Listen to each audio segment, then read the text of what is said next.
सभी का स्वागत है इस रोचक विश्लेषण में। आज हम सीधे उस दौर में चलेंगे और उस राजनीतिक हलचल को डीकोड करेंगे जो भारतीय राष्ट्रीय कांग्रेस के बनने से बहुत पहले शुरू हो चुकी थी। मतलब राष्ट्रीयता की भावना कोई अचानक आसमान से नहीं टपकी थी, बल्कि इसके पीछे कई शुरुआती संस्थाओं का एक लंबा संघर्ष था। तो चलिए कुछ मजेदार सवाल जवाब और वस्तुनिष्ठ प्रश्नों यानी MCQs के जरिए इस पूरे ऐतिहासिक सफर को समझते हैं। अगर पाठ 10 यानी चैप्टर 10 पर ध्यान दें तो बिल्कुल साफ हो जाता है कि ये सब कैसे शुरू हुआ। कांग्रेस की स्थापना से पहले की राजनीतिक संस्थाएं, ये विषय अपने आप में काफी दिलचस्प है। राजनीतिक चेतना रातों रात नहीं जागी थी, बल्कि ये एक धीमी और क्रमिक प्रक्रिया थी। और यही सब हम आज के इस प्रश्नोत्तरी सत्र में समझेंगे। इस पूरे विषय को आसान बनाने के लिए हमने इसे 3 मुख्य हिस्सों में बांटा है। पहला, प्रारंभिक संस्थाएं और उनके उद्देश्य। दूसरा, प्रमुख संस्थापक और नेतृत्व। और आखिर में महत्वपूर्ण सम्मेलनों की तिथियां। चलिए आगे बढ़ते हैं। तो सबसे पहले बात करते हैं भाग 1 की, प्रारंभिक संस्थाएं और उनके प्रमुख उद्देश्य। स्रोत सामग्री में दिए गए प्रश्न 25 और 26 को देखें।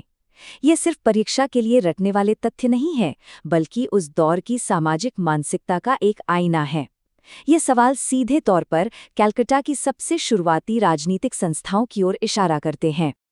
तो चलिए एक छोटी सी क्विज हो जाए। सवाल बड़ा सीधा सा है।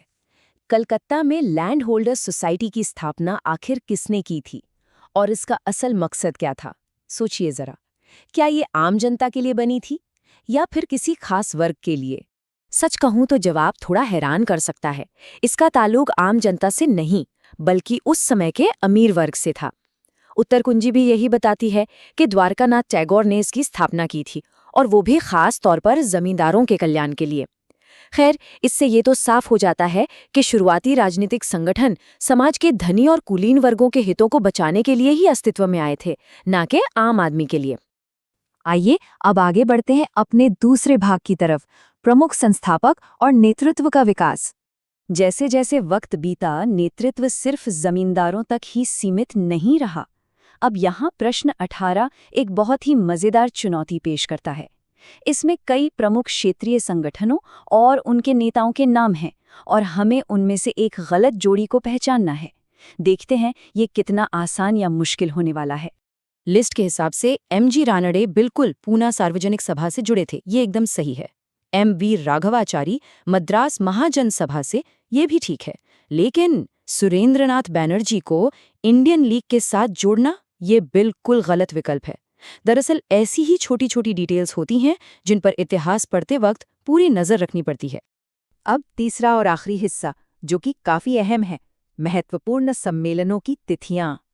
ये सभी क्षेत्रीय प्रयास वक्त के साथ एकजुट होने की कोशिश कर रहे थे। प्रश्न 27 इसी से जुड़ी एक बहुत ही खास ऐतिहासिक तारीख के बारे में पूछता है। सवाल यह है कि इंडियन नेशनल कॉन्फ्रेंस का दूसरा सम्मेलन कलकत्ता में कब आयोजित किया गया था? ये सिर्फ एक मीटिंग नहीं थी, बल्कि पूरे देश के विचारकों को एक मंच पर लाने की एक जोरदार कोशिश थी।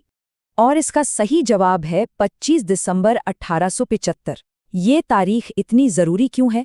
क्योंकि ये कांग्रेस की स्थापना से पूरे 1 दशक यानी 10 साल पहले की बात है। एक तरह से ये इस बात का पक्का सबूत है कि अखिल भारतीय स्तर पर एक साथ आने की नींव काफी पहले ही रखी जा चुकी थी। अगर इन सभी अलग अलग घटनाओं को एक टाइमलाइन पर रखकर देखा जाए तो तस्वीर बिल्कुल साफ हो जाती है। 1838 में जमींदारों की सोसाइटी से शुरुआत होती है, फिर 1843 की ब्रिटिश सार्वजनिक सभा आती है, और आगे चलकर 1875 के राष्ट्रीय सम्मेलन। देखा जाए तो ये स्थानीय स्वार्थ से ऊपर उठकर राष्ट्रीय मुद्दों की तरफ एक बहुत बड़ा कदम था। तो इस विश्लेषण को खत्म करने से पहले एक बार इस पर विचार जरूर कीजिए। आज हमने जिन जमींदारों और क्षेत्रीय नेताओं के शुरुआती प्रयासों को समझा, उनके बिना क्या 1885 में कांग्रेस जैसे किसी बड़ी राष्ट्रीय संस्था का बनना मुमकिन था? शायद बिल्कुल नहीं। ये वही छोटी छोटी कोशिशें थीं जिन्होंने उस आने वाले तूफान की जमीन तैयार की थी। खैर, इसी सवाल के साथ आज की चर्चा यहीं रोकते हैं। उम्मीद है इन तथ्यों और सवालों ने इतिहास को देखने का एक नया और रोचक नजरिया दिया होगा।